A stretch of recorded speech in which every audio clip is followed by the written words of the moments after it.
Hours. We are here with Eric Smiley and Ethan Vine to talk about the course. We've transitioned in Module 4 to looking at R code. We also introduced fielding and pitching. So I would say the focus of your questions here in office hours should be R, fielding and pitching. We can answer anything, but there was one question in Module 4 that seems to be giving people trouble. And Ethan, do you want to start us off? Yeah, I'll talk about this a little bit. This is a question that I made in the pitching track. I believe it's the last question or one of the last questions.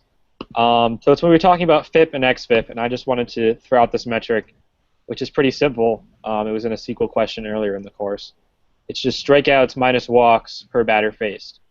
And so I found a study that I believe it was from last year on Hardball Times, from a few years ago. But it was looking at if you just have data in season, if you're looking, like say right now, for example, when you just want to look at 2015 data, and you want to look at who is going to have the best ERA over the rest of the season, and you only want to look at this year's data, which ERA estimator is the best one? Now, studies have shown that FIP is a better estimator than ERA. That's been known for quite a while, and that XFIP can also be an improvement. But people usually look at one-year data. That's just kind of the basic. If you look at if I have this year's data and I want to predict next year, what's the best one?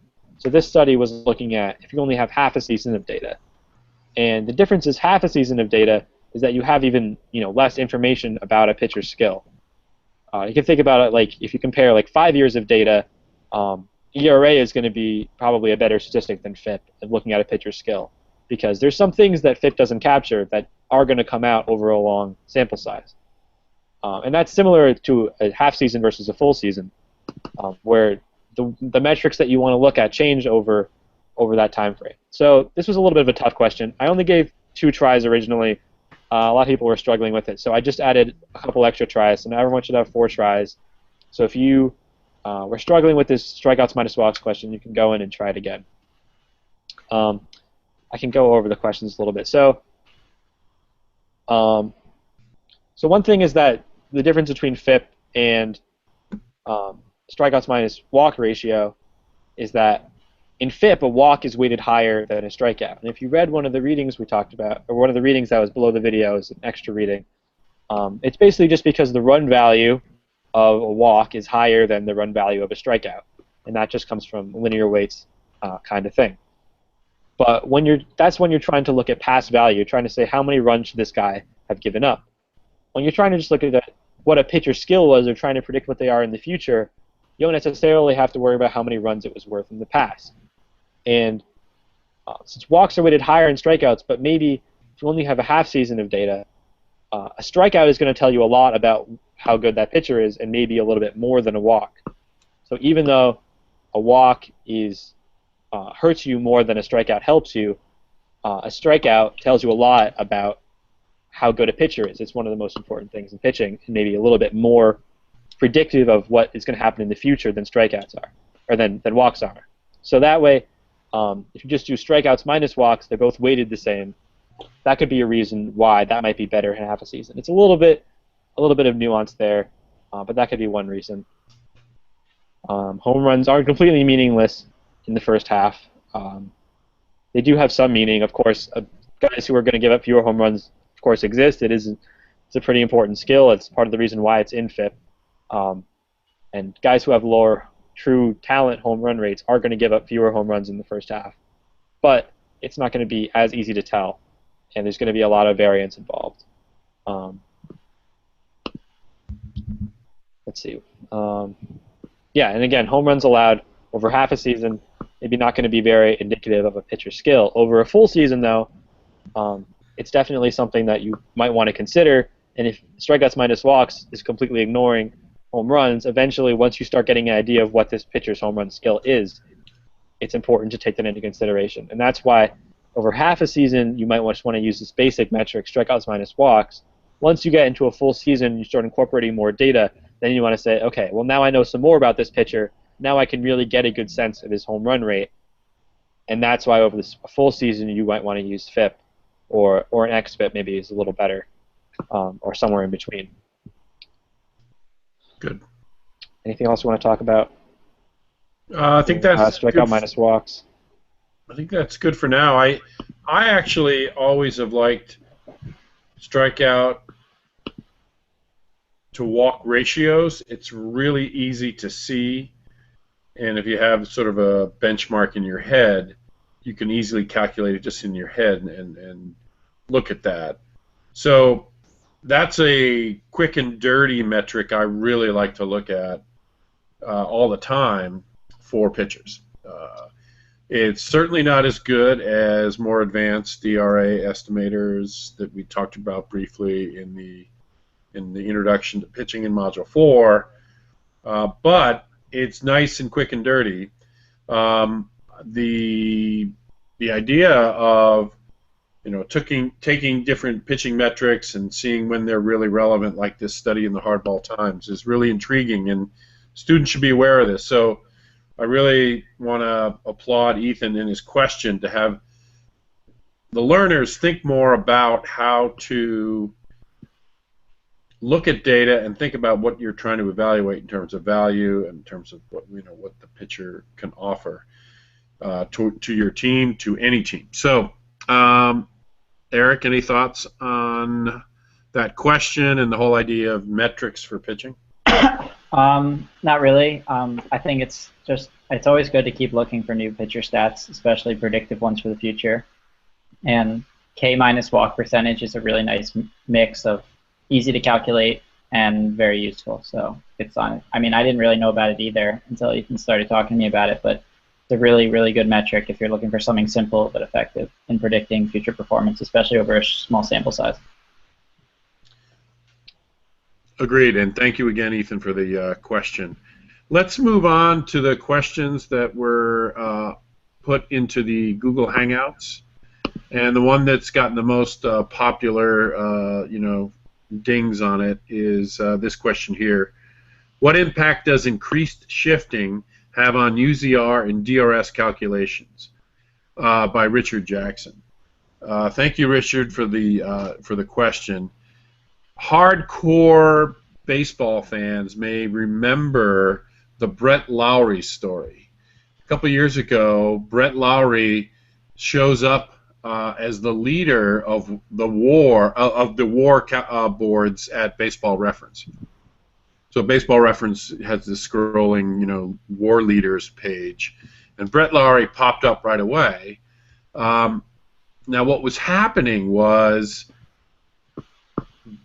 Baseball Info Solutions was giving Brett Lowry all this credit for fielding ground balls when he was shifting in right field. Brett Lowry was starting third baseman, so he was listed as a third baseman and catching all these ground balls on the shift. So his WAR just climbed through the roof because of this flaw in the way BIS was measuring shifting. Because shifts are so different, there's really no precise way to describe the shift. Every shift is a little subtly different. People position themselves differently. BIS said, screw it. Shifting is out of UZR and DRS measurements. Not DRS, plus minus. Let me say that right. DRS encapsulates everything, and there is a way to incorporate some of the shifting stuff back into it. But shifting was deliberately taken out of UZR calculations you see on Fangraphs and plus-minus calculations you see on Fangraphs. Because of Brett Lowry, literally, the hardcore sabermetric community watching the WAR leaderboards were like, there's no way Brett Lowry is the leader in WAR this year. And they were right. It's because there was a mistake in how BIS was calculating measuring the contribution of players in the shift. So now shifts are out. It's a whole different way to study things. BIS does shifting studies now, separate from the normal plus-minus or UZR type defensive metrics. Ethan, Eric? Yeah, I'll add on a little bit to that. So yeah, like Andy said, As of last year, I've heard a little bit that they're trying to work on some stuff. I'm not sure if that's incorporated in yet. I don't think so. They just completely ignore shift plays for the purposes of UZR and DRS calculations, as you'll see on a player page at Fangraphs or Baseball Reference. So that's definitely going to be a problem, because even if you are shifting, if you're shifting with the good fielder, that he's going to get more balls as opposed to you shifting with a bad fielder. But right now, they just don't have a good way of measuring what balls would be difficult, because they're playing so far out of position that all their calculations get screwed up. So they just ignore it, which is probably better than pretending that they're the same as always. But it does introduce some more variance into the calculation, because you're just ignoring some plays, and there's information in those plays, but they don't have a good way to deal with it. And I think that's definitely a flaw with defensive metrics that's coming up more these days. And hopefully within the next, I know they're definitely working on some stuff. Hopefully within the next year or two, they can come up with a better way to incorporate it back in. Yeah, I think that obviously it's not great to just eliminate plays from consideration, but right now there's no better option, because it's so hard to judge, because we have such a small sample size. I mean, even with the more and more shifting that's going on, we still don't know exactly where players are playing all the time and how hard it is to get to each ball, especially for the second baseman playing in right field, which is a completely new position in baseball history. And I think we're going to need, or people that are actually doing this stuff, are going to need more time to figure out how to include those plays. And excluding them is not the best solution, but right now it might be the best option, or the lesser of two evils, I guess. It was fun when Brett Laurie was leading the league in WAR when he was hitting like 240, though. That was a lot of fun. It was a lot of fun. It created some hassles for the guy who ran Baseball Reference at the time with Sean Foreman, and everyone was, just emailing him, incredulous, and he kept saying, "It's in the data. It's in the data. It's not my fault." But John Dewan and BIS changed their mind. And I've looked it up. Yes, VRS does not include shifting data now. It's all other components of defense. What does exist, I think this is what Andy was alluding to, is that BIS, which is the company that makes defensive run saved, they do have a calculation which is shift run saved. I don't believe it's publicly available, although the numbers do get out every once in a while. You'll see somebody who has access to the data mention, oh, the Astros are first in shift run saved this year. So that's kind of a team-level metric. It's saying we have some sort of an idea of how good these fielders are and what they should be saving. And I don't know exactly how the calculation works, but they come up with a number of runs saved by the shift. And that's UZR, DRS, those average out to 0 for the entire league because they're set to be average. But the shift run saved does not, because you can only save runs by the shift and not lose runs by the shift. At least that's their assumption. One last comment on this, and this is if learners are, listening or watching later. This is a really good question to think about. If you're wondering about baseball analytics and how you might want to contribute, think about this question: how would you define shifting? And that really is a general question. How do you define in an easy kind of language that people can record, not just putting players, where they start. Is there another way to describe a shift? Is there another way to describe variation from normal positioning? Simply, like a nice, simple way to say, well, that's a 4-5-3 shift or a 3-2, some way, because it actually is important that you kind of describe the shift before it happens, because they're all very different. A lot of times the third baseman is going out into right field, and the second baseman is staying in position. Sometimes everyone just slides over around the infield, both against lefties and righties, depending on the batter. So sometimes it's just a slide, sometimes it's a real jog where the third baseman's moving and the second baseman's moving. So how do you describe that simply and consistently, and get some sense of like the David Ortiz effect? And I think they did this against Ted Williams too, by the way, Eric. They put a guy in right field. Yeah. Against Ted Williams, they had all 9 guys on the right side. A couple teams did that, which is crazy to think about. Yeah. So anyway, it's an exercise for the student again to someone who's daydreaming and wondering, how do you simply define the shift? How do you aggregate these new things that are happening? It's in the thousands now. I think shifting plays are easily. I forgot the number we saw in the first article about from the LA Times, but it's in the thousands easily per season. And how do we describe them? That might be a useful contribution to just analytics and understanding the game. So thank you for that question. On to. I think we're going to move on to doing some R stuff now, Andy. Oh, you want to look at that? Let's do it now, and then we can go over some stuff. And if you guys who are watching, it's only a few of you, maybe we'll get some more people soon. If you have any questions about what Andy's showing, we're just going to go over some things that we've heard common questions for, or really just anything in R that you're wondering about. We'd love to show you, and this is a good time to do it because Andy's going to. So I think the Hangout now is showing my RStudio page. Is that correct, guys? Yes. Looks good. Yeah. So what we have here is a classic RStudio page, and this is the file we had in Module 4. You can see the source code here. So I'm scrolling along. But what we want to talk about again is how you set up your working directory. I've just highlighted it here on the screen. Set working directory. Let me show you again how I got there. In this lower right quadrant, there's a bunch of tabs here that I'm circling with my cursor. And below it is this gearbox which says More, and this is where you set the working directory. Okay. Now when you click this, it's going to set the working directory to whatever directory I'm showing in my Files tab. So right now in my Mac system, I'm on the desktop. Okay. So I set the working directory as my desktop right there. See, and we can see it over here. Do you see this command in the console? So set working directory as a desktop. Now, you probably don't want to do that, because then you'll just populate your desktop with files that you're working on in this course. It may not be the best strategy. So what I also have here is another folder that I've used in examples, and I'm showing it in the lower part of the screen here.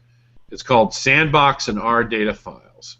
So navigating through my file structure, and your file structure is very different. I have different folders than you do.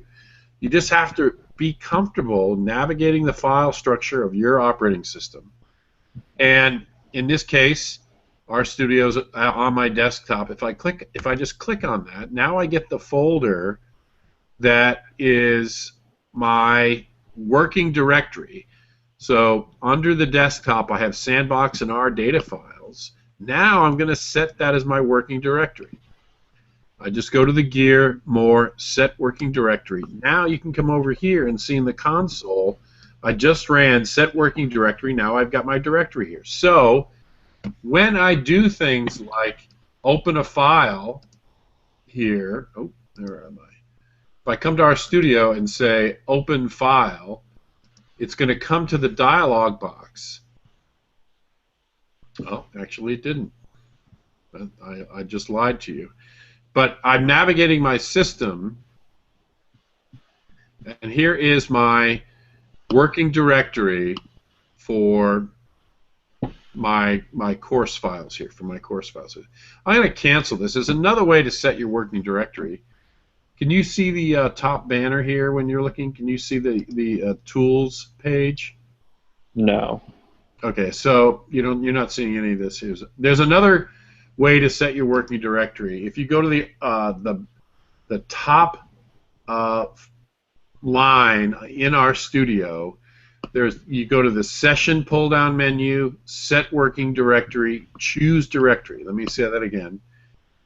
In the pull-down menus associated with RStudio, go to the Session pull-down menu, Set Working Directory, Choose Directory. That's another way to set your working directory. Okay, but the working directory is where you will find different files. So when I run this R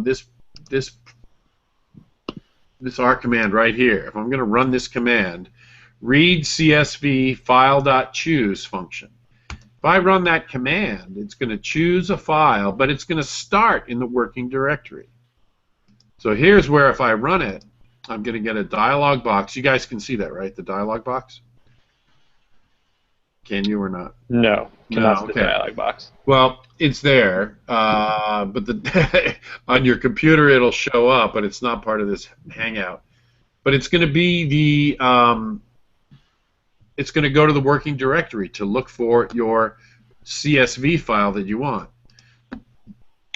So again, that's the working directory. There have been some students in the course who were struggling with the whole working directory thing. Just try to be smart on your own system and create a working directory where you can find these files. Any other things I missed, Ethan, Eric? Nope. I think just to clarify, when you call a read.csv and you're just, instead of doing a file.choose, you're just saying the name, like for example the line right above that, where you just say read.csv and then you just put the name of the CSV that you want in quotes. Or if there's other functions that want to read something in, or if you want to, like, there's a write.csv function if you want to take a data frame and put it into a CSV. That's just going to look right in your working directory. So if that SABR101x pictures p.csv is in another folder, R's not going to pick up on it. It has to be in your working directory. And for example, if you want to do a write.csv, that writes it directly to your working directory. So that's just kind of the default where R is going to look and where it's going to put things. Right. So I was typing that along in my console there, and I put the data frame name here, and it would write it out as a CSV. Good. Okay, so maybe that'll help some of the students concerned about how to navigate RStudio. Remember, this is software. Play with it. Learn how to use it. If you want to go farther in working with data, you really have to become familiar with R. I don't think there's any doubt about it. R is a go-to language for data analytics. So. Yeah, and I would say the great thing about R is that there's so many people online that are using it.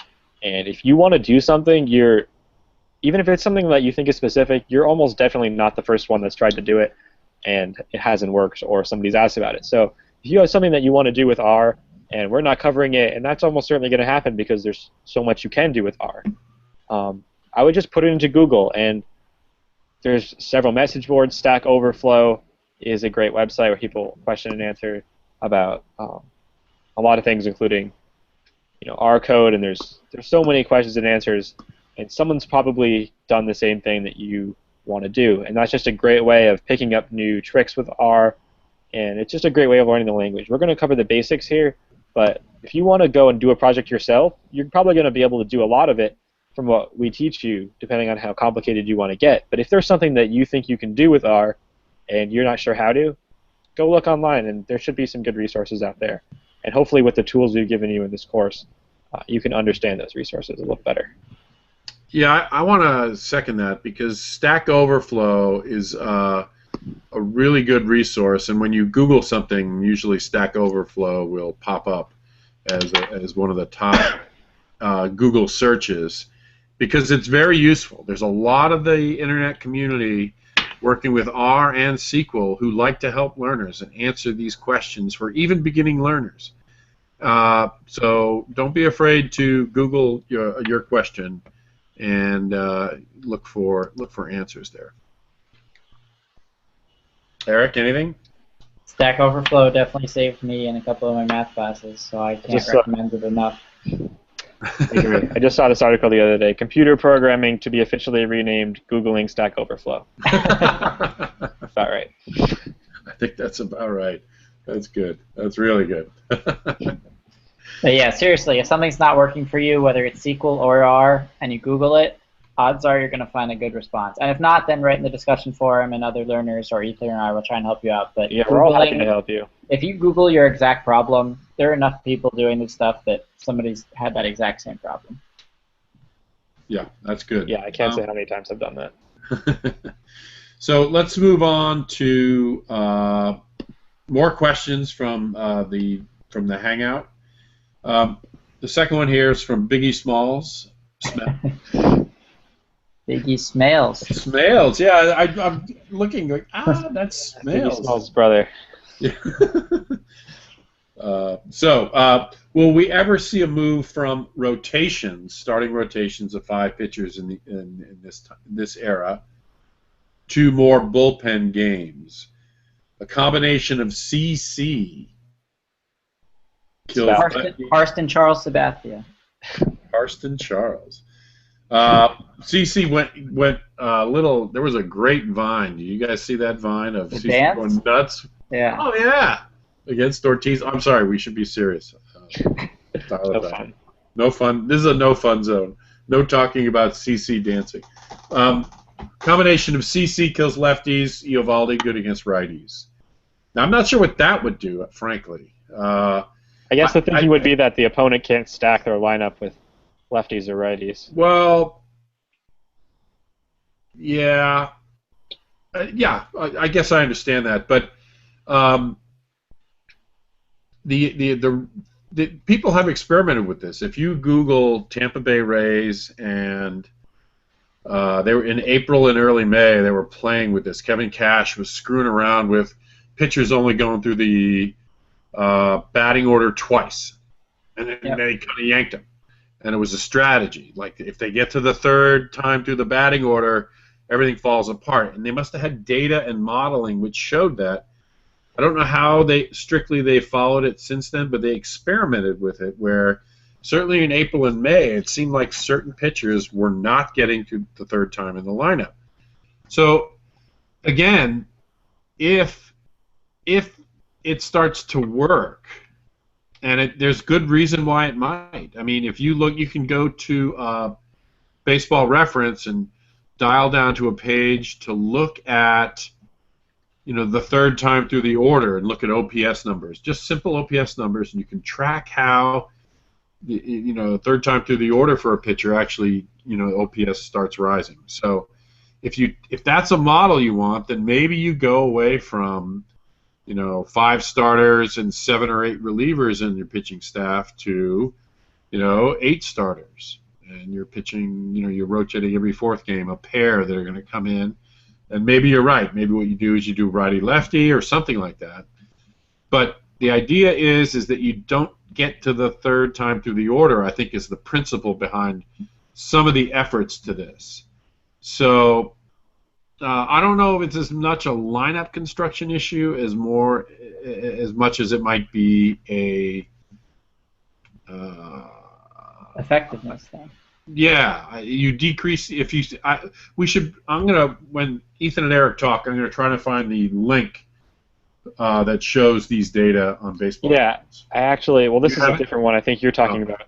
This is a Mitchell Lickman. Great writer, great sabermetrician. He's the UZR creator. So he's done a lot of research on this. In addition to, I'm sure teams have their own research about he calls it the times through the order penalty, where it's a pretty significant penalty every time through the order where pitchers, and it's not. He shows that it's not necessarily due to fatigue. It's due to, it's a kind of a hard cutoff, where the second time through the order is worse than the first time, and the third time is worse than the second time, and presumably it's because the hitters have seen the pitcher already, and it's a kind of a familiarity effect, where the second time you see him, it's more predictable, or you know what to expect better. It's a really great link, and he goes through a lot about it. Is there any way we can post a link into this? So everyone can see it. I'm not sure. Why don't you can go to your own screen share, I think. Ethan. I can go to screen share. It's a pretty long article. Okay. He goes through. It's very detailed. I'll definitely put it when I put this office hours into the courseware. There's a whole module for it. I'll definitely add this article. So if you're watching this, hopefully many of you will be watching this later, You should have the link right there. For the rest of you, if you just Google times through the order penalty, it's an article on Baseball Prospectus from Mitchell Lichtman. Everything you always wanted to know about the times through the order penalty. He's got there's 10 tables in here. It's a really great article, and he goes through everything about it, everything you always wanted to know about it. So the Rays' thinking is that this penalty is relatively significant. It's It's something like 20 points of WOBA by the time you get to the third time through the order, or the fourth time through the order especially is even worse. And that's pretty significant, especially, let's say you take your fifth starter. So let's say, your fifth starter is a 4.2 ERA guy. And then, you get him to the third time through the order, and that goes up a little bit, and now he's a 4.5 ERA guy. Those numbers are made up. I'm not sure exactly what that would be in ERA, but it's going to be some fraction of a run higher. So now if you're talking about a 4.5 ERA guy, it's not hard. Even your worst bullpen guy is probably 4 ERA guy, 4.1, something like that, depending on the team. So if you're talking about one of your worst starters, by the time they get into the third, fourth time through the order, even your worst bullpen guy is probably going to be better. So what the Rays have done, and I'm sure other teams have taken this into account a little bit, is that for their worst starters, the Rays, for example, have had a lot of pitching injuries this year. If you look at their pitching stats, they're actually pretty good, because they have, I can't think of the guy's name off the top of my head, but Odorizzi? No, it's just their fifth starter, Matt. Oh. Matt, I don't remember his name. He's not very good, but he's putting up pretty good numbers this year. And one reason is that he's not facing third time through the order very often, and definitely not the fourth time through the order. Because the Rays understand he's not very good, and they can maximize his effectiveness if they just use him in the situations that's going to be most favorable for him. And so they can, use their bullpen appropriately. And it's been a pretty big advantage for them this year. I wonder what. Yeah. So team pitching for Biggie Smales,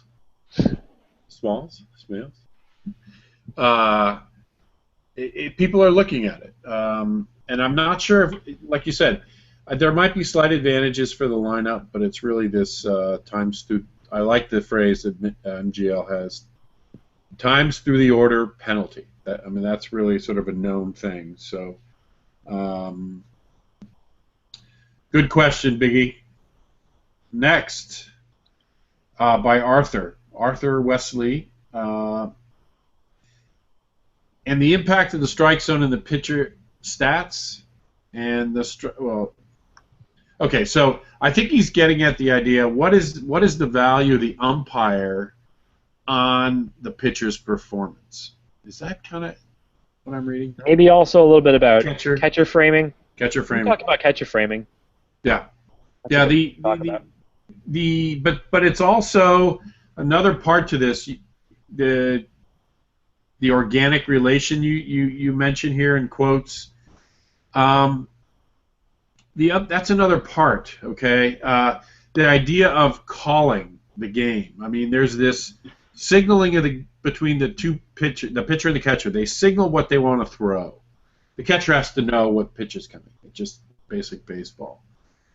So there's sometimes a dance between the pitcher and the catcher to agree on which pitch is coming. A lot of times pitchers don't even care. They just, whatever the catcher calls, they throw. But that organic relationship is sequencing of the pitches. Maybe the catcher is really kind of like, yeah, I know this batter. Last time we did this sequence and he flailed at it, so maybe they try it again, and maybe they do some research and they show it's a thing. So it's not just framing. There's this other layer that you might call it organic relations, that is trying to get the proper sequencing for any individual at bat. So there's that. There's the sequencing. There's the pitcher skill. There's the catcher skill. There's the umpire's strike zone. All of these things impact the at bat for sure, and they're separate. They're separate entities. There's also a batter's strike zone, believe it or not. There's batters own a strike zone. And so advanced sabermetrics is looking at each of these components on the strike zone to try to better measure some advantages that might come up in any given batter, pitcher, umpire, catcher combination that you try to put it all together for whatever advantage you might find. This is advanced sabermetric thinking. People are really dialing it down to that level to understand batter strike zones, catcher strike zones, umpire strike zones, and the pitcher's skill sets and their own strike zone. Eric, Ethan? I'll add on a little bit to that. So a lot of the research that's been done lately about this comes from a group of people at Baseball Prospectus. It's it's Harry Pavlidis and Dan Brooks and Jonathan Judge, and I think there's maybe somebody else in that team. But they come up with a couple of metrics for catcher framing. Called strikes above average is the most recent one, and you can think of basically we have this pitch FX data that says, where the ball is and lots of information about the pitch, and they can think of, okay, so they can make a model of, for each pitch, what is the probability that that pitch is going to get called a strike on average, based on what type of pitch it was, the location obviously is important, and also the umpire and various things, and then say, okay, so this was 50% chance of being called a strike, and it was called a strike. So that's a benefit to the catcher. That's a good thing for the catcher. So we're going to give the catcher some credit for that. And if it was only a 30% chance of being called a strike, and it's a strike, then we're going to give the catcher more credit for that. And that's the basic idea of the model. We're going to go into this a little more in 201. But that's one thing that's actually they're working on measuring, and it's been working on for a few years. And so at that point, you can say, okay, so this is the effect of framing, and then you can control for, you say, okay, this is the pitchers that this guy's been working with, so this catcher's been working with these pitchers, and they have this skill, and he has had this umpires, and these umpires have a bigger strike zone or a smaller strike zone, and you can start controlling for these things and start looking at, so this is what this catcher's framing skill is, but then afterwards you say, well, there's some sort of leftover part.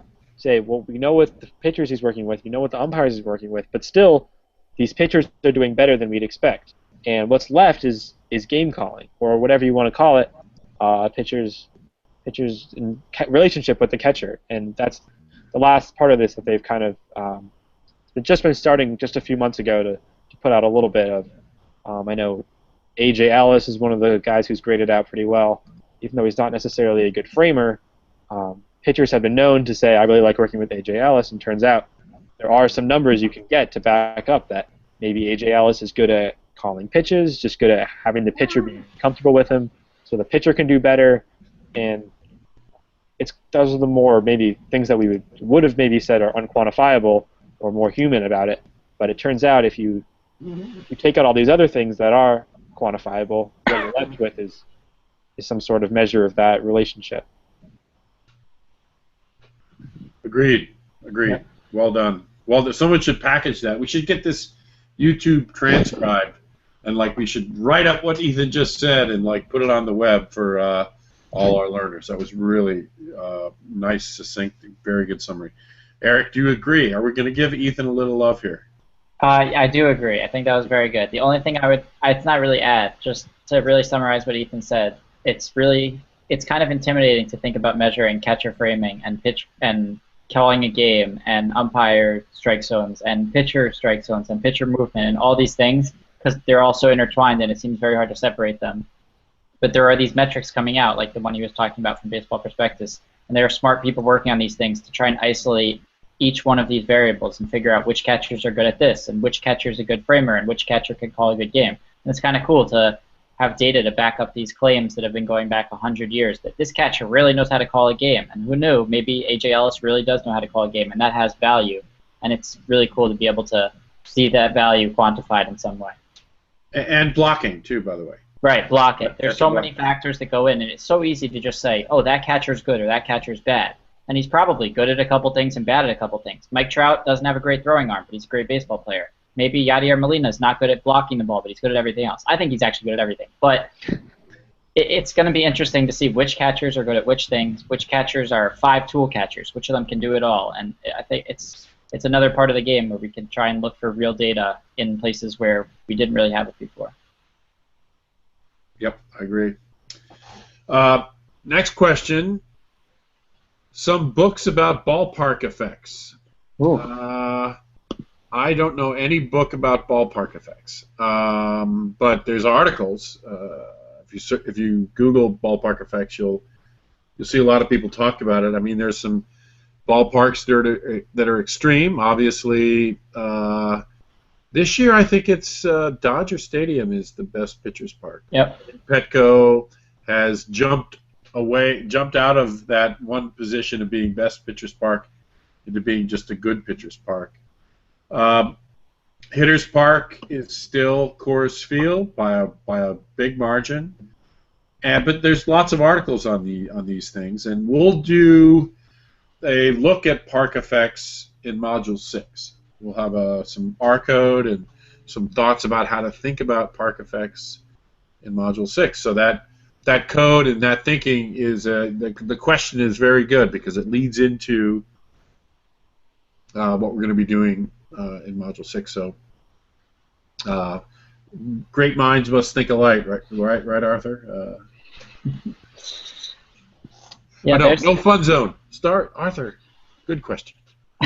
There's a lot of places to find park effects data on the internet. I mean, there's not a book about it. There's no great writing about it that I know of specifically, but there's you can find yearly data. You can find 5-year samples on Fangraphs, on Baseball Reference, and it's pretty cool to look at. You can see which parks not just are good for run scoring, but are good for singles, are bad for singles, are good for walks, which is weird to think about that some ballparks are good for walks and others. But it's interesting to think earlier. about. What was it? It was Ethan and I were looking today that it was Chicago.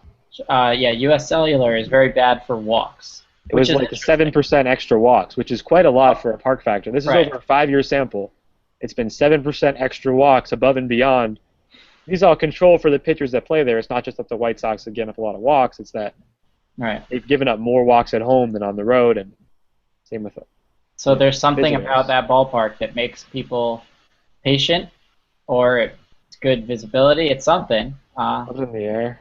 If somebody wants to look into that, that'd be interesting. But it is weird. You wouldn't think that some ballparks would be good for walks, but maybe there's some kind of relaxing air there that people just want to take more pitches. I'm not sure what it is on the. I think we have a new thesis on the south side. Yeah, I don't know what it is. The smiley air effect. I think that's the name of this new All article. the deep dish pizza makes you lackadaisical and not want to swim. Right, yeah. I don't have data to back that up, though. So. Okay, so there's a lot of work on it, Arthur. We will give you some good code next week when Module 6 comes out to look at this yourself, and explore this yourself from the games log database in RetroSheet. Do we want to take something from the discussion forum now, maybe? Yeah. Do you have those, Ethan or Eric? I do. So this is Hector asked, do you guys see any of the current comfortable division leaders collapsing, similar to the Red Sox in 2011? It's a rough memory there. Andy and I are Red Sox fans. No fun zone. Stop smiling. Right now, the biggest lead in the American League is the Royals. Am I right on that? Correct. I don't see them collapsing. I just don't.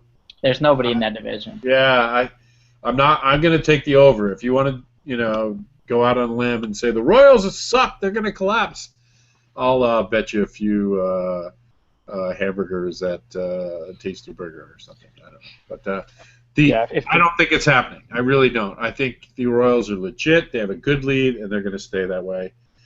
Who's got the biggest lead in the NL? Is it Cardinals? It's the Cardinals, 5 games. I can see that. Sorry? If I was gonna pick one team, I wouldn't expect it. I would still expect the Cardinals to win for sure. Yeah.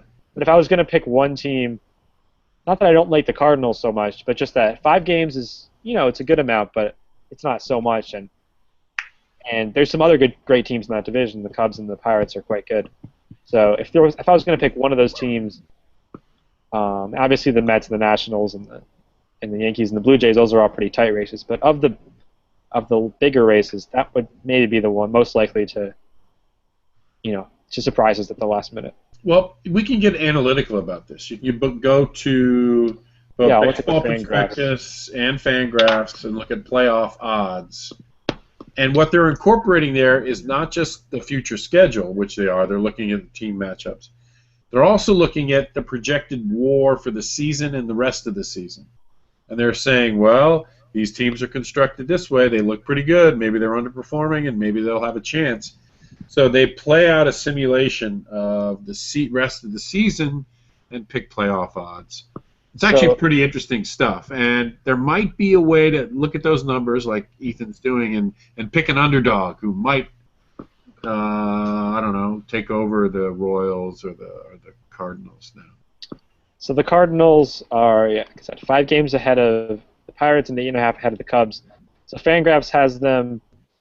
Fangraphs actually thinks the Cardinals for the rest of the season is the worst out of those 3 teams. They think the Pirates are the best, and the Cubs are a little bit behind them, and then the Cardinals are a little behind them.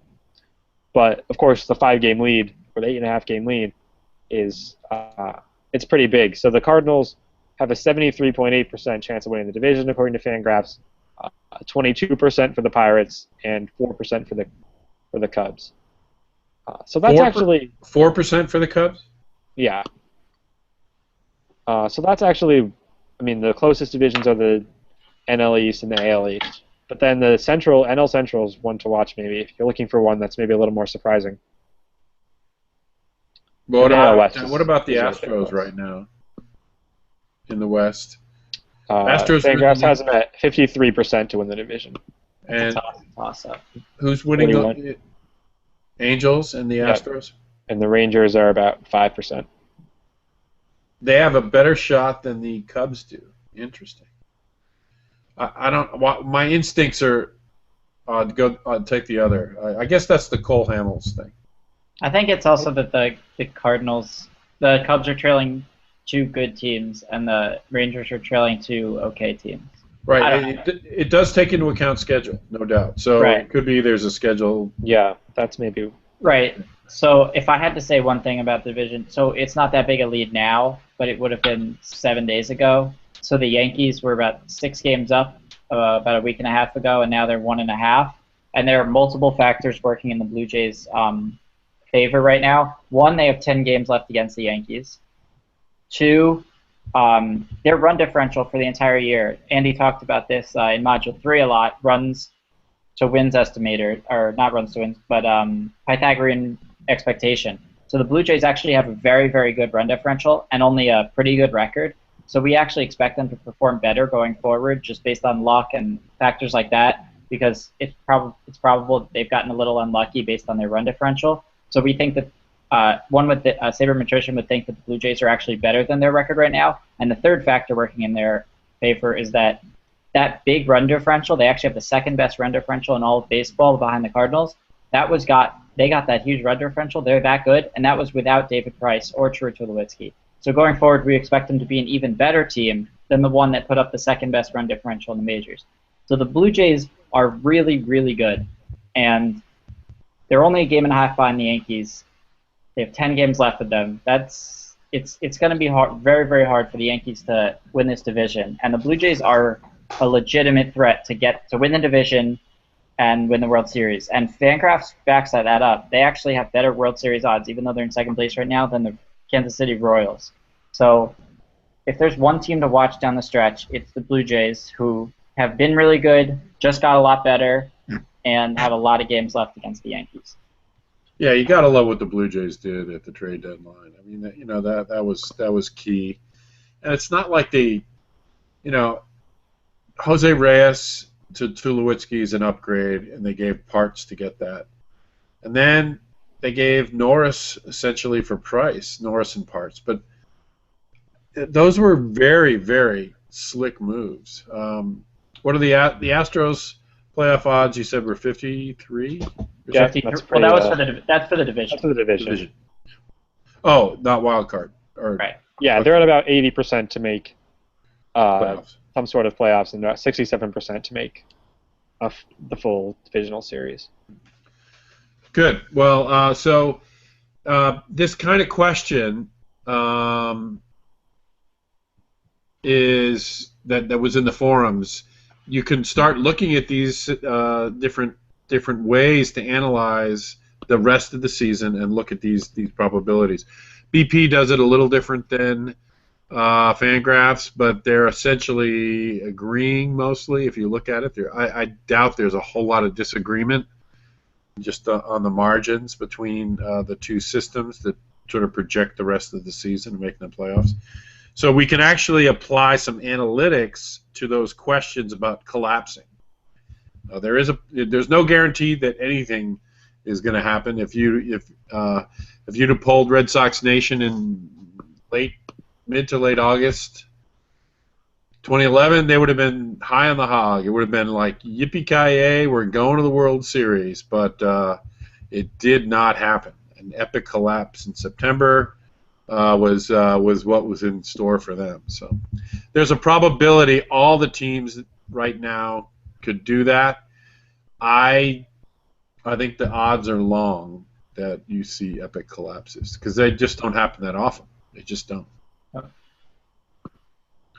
Another question from the discussion forums? All right. Let's see. What's a good one here? This is about managers and analytics. How many managers do you think actually use analytics? Seems like not many. I think different managers use analytics in different ways for sure. And there's some managers who you see some things that they do and you think, that guy does not know what he's doing, and there's no way he's looking at analytics because he makes moves like some bullpen moves or maybe a bunt or an intentional walk that the numbers are just could not back it up. But so sometimes we assume, and I assume this, and that manager is not looking at analytics at all, and they're just going by gut feel. But I think we have to give them maybe a little more credit than it might seem. They're not necessarily hired for their analytical ability. That's what a GM is for or an analytics department's for. But I think a lot of these managers these days are working with the analytics department, at least the best ones, to not necessarily they're not necessarily doing it for lineup construction or bullpen management, but they are working a lot on these shifts, which is obviously we've talked about are going up a lot. And that's not just the analytics department comes up with it and the GM says, okay, go shift, and then they go do it. Because these are people at SABR Seminar, the conference last year. Jeff Luna, who's the GM of the Astros, spent a lot of time talking about how they've tried to implement shifts for their team. And they had a lot of trouble at first because they didn't necessarily have a manager who was somewhat into it but wasn't necessarily fully on board. And their players, not all of them were really on board with it. And the pitchers didn't want to, we see their defense shifting behind them because then they'd see, well, then that guy hits a ball right where nobody was playing. And they don't really necessarily understand that the probabilities play out in their favor really in the end. So what a manager that can understand the analytics part of it and convey it to the players is really valuable. And I think some of these managers that people will say, oh, that he doesn't use analytics, he's so old school, but maybe their team still shifts. I think you have to give some of that credit to the manager. And part of that development of the shifting is the story of the Pittsburgh Pirates. They implemented shifts all over the minor leagues because they could, and they were able to convince the managers and the coaching staff because they had a lot more sort of influence over them. The analytics department, the general manager could do that. And the whole idea there was that all the players in the system would be used to shifting. And then when they had their chance in the major leagues, there wasn't a weird thing about doing a lot of shifting. So that's one of the stories of Huntington and Fox and Hurdle and all those guys with the Pirates, of getting the Pirates club used to shifting, because that is a problem. Translating data-driven decision-making to the people who implement it is an issue in baseball. It's an issue in any field out there who's increasing their data-driven decision-making. It's hard to get the actual people doing the work on board with things because they've done things a certain way their whole careers, and so it's an issue. But the Pirates had an interesting take on that. Yeah, as Andy talks about that Pirates team, there was a book that came out earlier this year, Big Data Baseball by Travis Sawchik. I haven't read it, so I can't personally vouch for it, but I've heard good things about it. A lot of people have been talking about it in the discussion forum, or I've seen it mentioned a couple times. Definitely very interesting for a lot of members of this class about how data was used to change an actual team at the big league level. So check that out if you're interested in this kind of stuff. It's on my list. First chapter is good.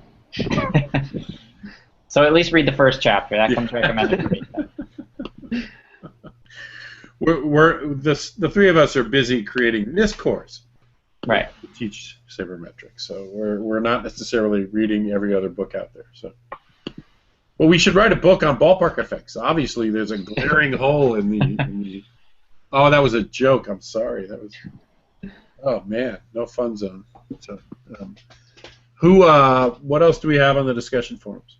Here's one more. We don't have to talk about this the last but one. I'm actually curious about your opinion on this, Andy. So, how do you feel about the one-game playoff? I mean, it's kind of been divisive in the sabermetric communities, and Jake Smale, maybe Biggie Smales, I don't know if it's the same guy. What is your opinion on a one-game playoff for the wild card? So, are you? I actually haven't talked to you about this. Are you pro or con? I think it's. I like it. I really, really like it. The divisions are set up now to win. What was happening was, before they set up the one-game playoff, people would play just to get into the wild card. And that's a whole different strategy than winning the division. Trying to win the division actually has real value now. You're not at the whims of the coin flip like the Oakland A's were last year. The Oakland A's had a solid team and they had a solid run, but they lost the one-game playoff to KC. the Royals. So you know, it adds another flavor to like the excitement of the one-game playoff. I like that. It's kind of a do or die game. It's a good thing for fans to watch. But it also adds value to winning the division, which I think is actually the reason to do it. Now teams are not just going to limp into a comfortable wild card slot, which a lot of teams were doing, and because they all kind of knew that wild card is really almost as equal as winning the division. But now it's not. Now it's different. So for those reasons, I like it. Now you have 5 playoff teams. It's actually creating a little bit of more probability for teams to stay in the race. That's good too. So I don't see a downside to the game itself. So I'm a fan. I like it.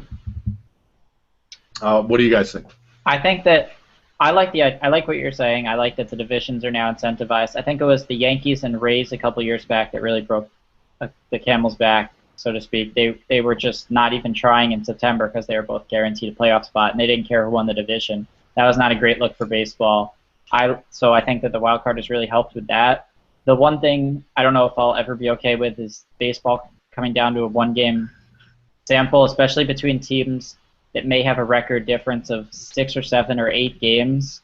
It doesn't seem right to come down to one game, but you can't really make it a 7 games. Like you can't. It's a play-in game, so that's part of the penalty that it's so random. So I mean, it's fun as hell to watch. The game last year was amazing. The Royals A's game was maybe the best baseball game of the year until maybe Game 7 of the World Series, but it's entertaining as a fan. I don't know how. I'm sure it's crushing for the team that loses that one game and their fans, but I wasn't a big fan when it came around, and I've come around to it. I think it adds much more to baseball than it takes away.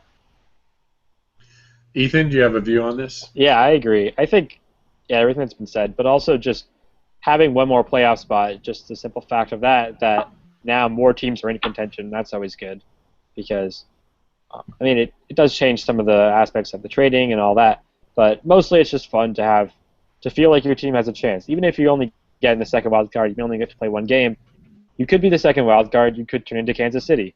They were the second wild card and nobody. So were the Giants into the playoffs, and so now at least half the teams at this point, I would say, feel like they have at least somewhat of a chance. I don't know. I got to be at least half have at least maybe a 10% chance. Is that right? No. Maybe not at least 15 half. teams have a 10% chance of making the playoffs. 1, 2, 3, 4, 5, 6, 7. I'm sure it's just thrilling. 8, 9, 10, 11, 12. 15 exactly. 14. I had 14. I was wrong. One of us got it right. No, that's surprising. It's that high, 10%. It's definitely It's definitely 15. Oh, good. Now I got 14.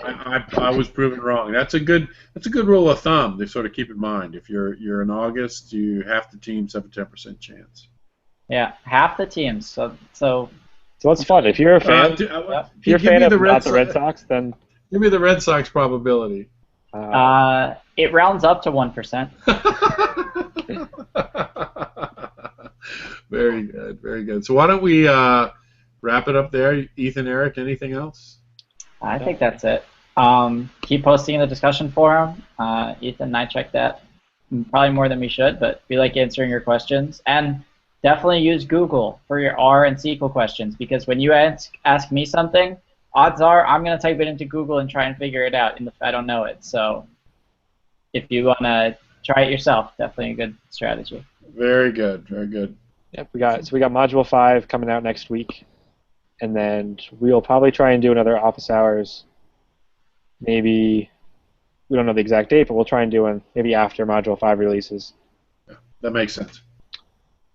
All right. So. All right, everybody. Thanks for watching, and we'll see you somewhere on the internet talking about baseball. Yep. All right. Bye. Bye.